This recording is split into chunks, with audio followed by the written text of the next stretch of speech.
Another day, another vlog. Hello Philippines and hello world. At heto nga, tapos na ang aming bakasyon at nakagayak na kami papuntang Santa Rosa. Hinihintay na nga lang namin si Bimbo para pag-drive kami papuntang Bunyo. Siyempre malungkot ang aking anak at saka yung mga chikiting.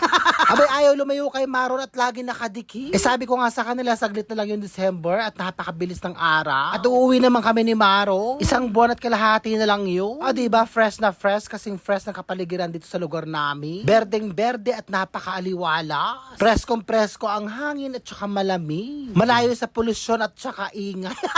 At heto nga at babiyahe na kami. Pagkatapos sabi ko nga sa kapatid ko, dumaan muna kami sa aming lumang bahay. At pupuntahan ko nga yung anak kong si Rowa. Abay nung lumapit nga ako, umiiyak. Pala, kasalukuyang sumusyoe ang bata. Pinagpapawisan nga. Siguro nga nahihiya siya na lumapit ako sa kanya, baka maamoy ko. At heto nga at parang umiiri pa. So ayun nga at pasakay na ulit kami ng kolong-kolong. Ine-enjoy nga namin ni Maro na pagsakay sa kolong-kolong kasi nga malamig at saka mahangin. Hindi nga mainit yung hangin, napaka-presko. At heto nga at binabaybay na namin ang daan papuntang Muñoz, Nueva Ecija. So paano yan? Hanggang sa muli, I love you all and I thank you.